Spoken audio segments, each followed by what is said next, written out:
नमस्ते बाल दोस्तों।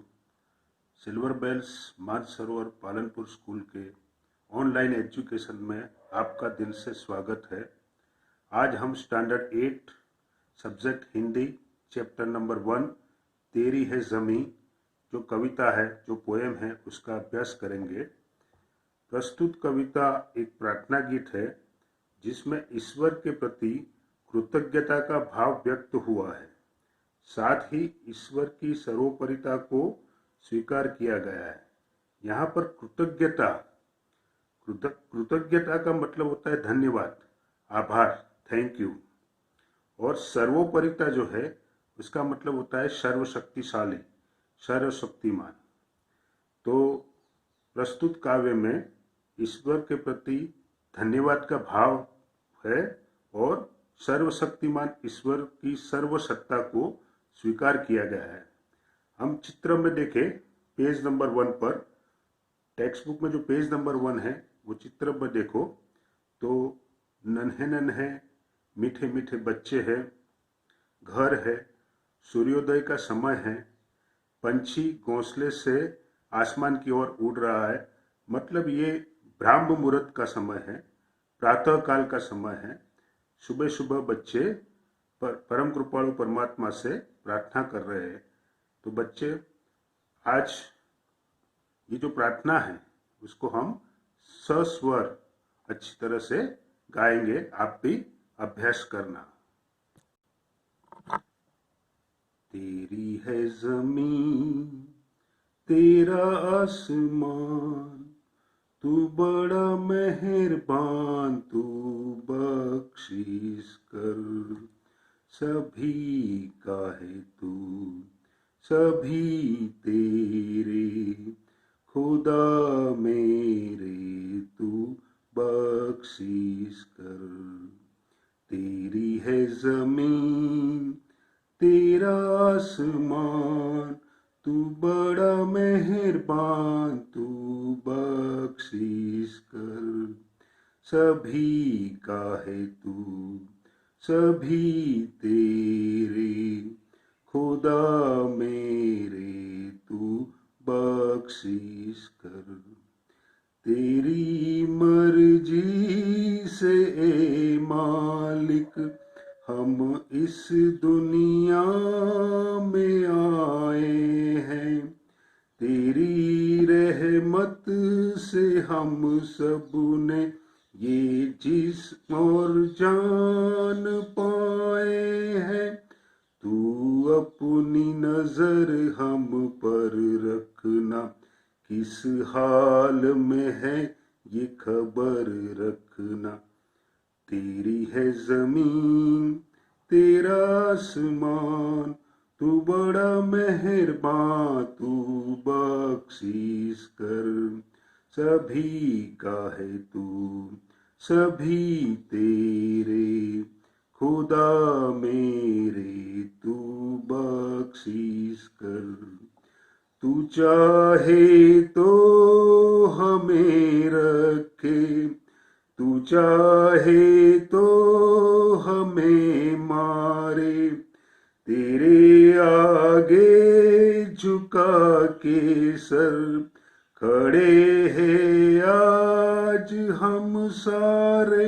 ओ सबसे बड़ी ताकत वाले, तू चाहे तो हर आफत टाले।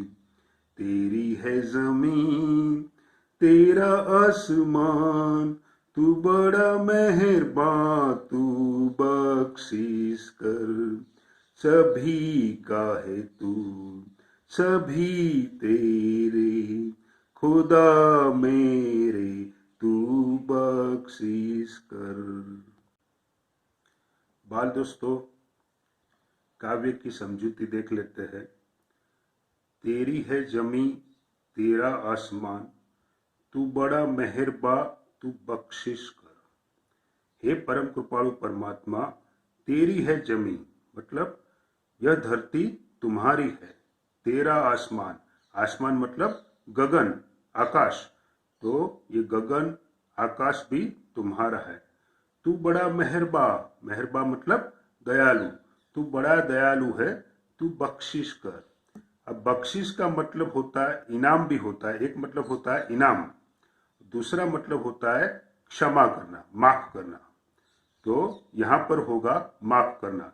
हे परम कृपालु परमात्मा, तू हमारी गलतियों के लिए हमें क्षमा कर। फिर से, हे परमात्मा, तेरी धरती है, तेरा गगन है, तेरा आसमान है, तू बड़ा मेहरबान मतलब तू बड़ा दयालु है, तू बख्शिश कर, तू हमारी गलतियों के लिए हमें क्षमा कर। सभी का है तू, सभी तेरे, खुदा मेरे तू बख्शिश कर। सभी का है तू, है परमात्मा, तू सबका है और हम सब तेरे हैं।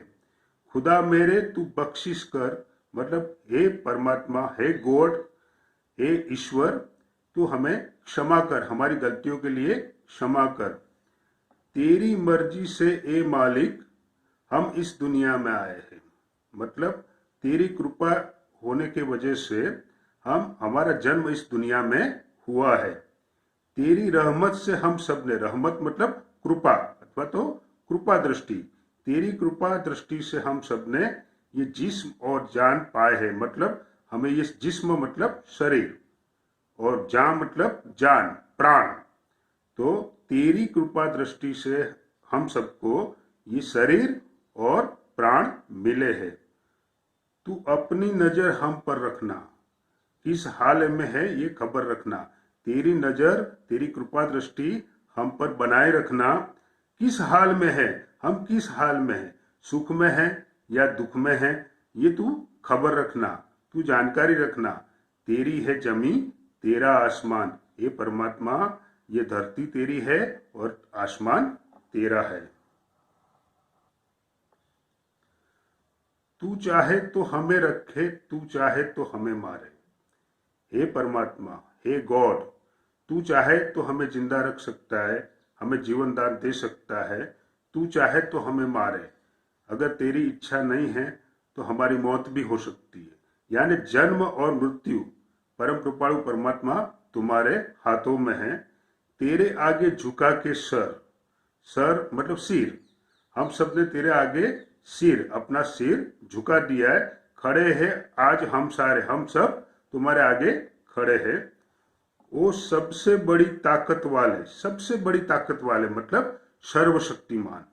ईश्वर को सर्वशक्तिमान कहा गया है। तो सबसे बड़ी ताकत वाले सर्वशक्तिमान ईश्वर, तू चाहे तो हर आफत टाले। ऐसी कोई भी आफत, आफत मतलब मुश्किली, ऐसी कोई भी मुश्किल नहीं है, कोई भी आफत नहीं है जो तू दूर नहीं कर सकता है। तेरी है जमीन, तेरा आसमान। हे परमात्मा, तेरी धरती है और तेरा आसमान है। एक बार फिर से देख लेते हैं। तेरी है जमीन, तेरा आसमान। हे परमात्मा, यह धरती तेरी है और यह आसमान तेरा है। तू बड़ा मेहरबान, तू बड़ा दयालु है, तू बख्शिश कर, तू हमारी गलतियों के लिए हमें माफ कर। सभी का है तू, सभी तेरे, तू सबका है और हम सब तेरे हैं। खुदा मेरे तू बख्शिश कर। हे खुदा, हे परमात्मा, तू हमारी गलतियों के लिए हमें माफ कर। तेरी मर्जी से ए मालिक, ए मालिक, मालिक मतलब यहाँ पर होगा परमात्मा या तो गॉड या तो ईश्वर। तो हे ईश्वर, तेरी मर्जी से हम इस दुनिया में आए हैं। मतलब हमारा जन्म जो हुआ है वो तेरी इच्छा से हुआ है, तेरी कृपा दृष्टि से हुआ है। तेरी रहमत से हम सब ने ये जिस्म और जान पाए हैं। मतलब तेरी कृपा से, तेरी कृपा दृष्टि से हमें जीवन मिला है। मतलब ये जो जिस्म, जिस्म का मतलब होता है शरीर, और जान मतलब जीवन अथवा तो प्राण। ये शरीर और जो प्राण मिले हैं, जीवन मिला है, वो तेरी कृपा से मिला है। तू अपनी नजर हम पर रखना, तू हमेशा अपनी कृपा दृष्टि हम पर बनाए रखना। किस हाल में है ये खबर रखना। मतलब हम खुशी में हैं या गम में हैं, सुख में हैं या दुख में हैं, ये तू खबर रखना। तेरी है जमीन, तेरा आसमान। मतलब यह धरती तुम्हारी है और आसमान भी तुम्हारा है। तू चाहे तो हमें रखे, तू चाहे तो हमें मारे। मतलब हे सर्वशक्तिमान ईश्वर, तू चाहे तो हमें जिंदगी दे सकता है, जिंदा रख सकता है, और तू चाहे तो हमें मौत दे सकता है। इसका मतलब जन्म मृत्यु तुम्हारे हाथ में है। तेरे आगे झुका के सर, सर मतलब सिर, तो तेरे आगे सिर झुका के हम खड़े हैं आज हम सारे, हम सब तुम्हारे आगे सिर झुका के खड़े हैं।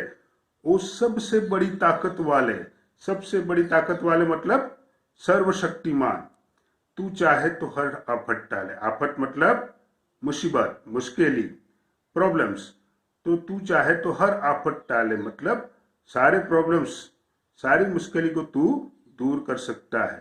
तेरी है जमीन, तेरा आसमान, हे परम कृपालु परमात्मा, यह धरती तेरी है और आसमान भी तेरा है।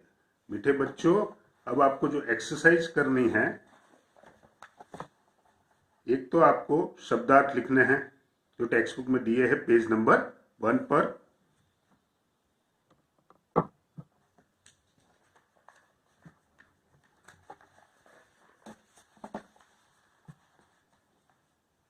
पेज नंबर 2, इसमें जो स्वाध्याय दिया है उसमें क्वेश्चन नंबर 1 देख लो आप। निम्नलिखित प्रश्नों के उत्तर दीजिए। उसमें 1, 2, 3, 4 उसके आंसर आपको लिखने हैं। पेज नंबर 3 पर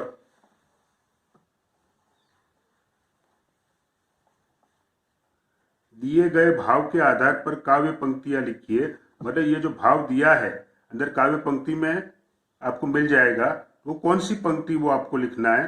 क्वेश्चन नंबर 2 लिखना है, उसमें 1 और 2 और 3 ये जो है अपूर्ण काव्य पूर्ण कीजिए।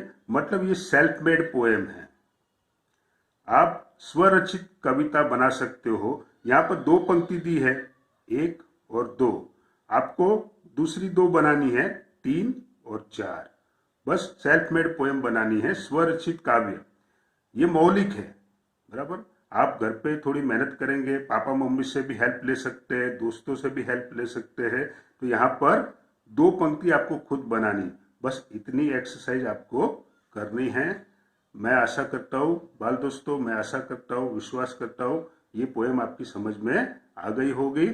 और नेक्स्ट लेसन में हम मिलेंगे। थैंक यू, आभार, धन्यवाद।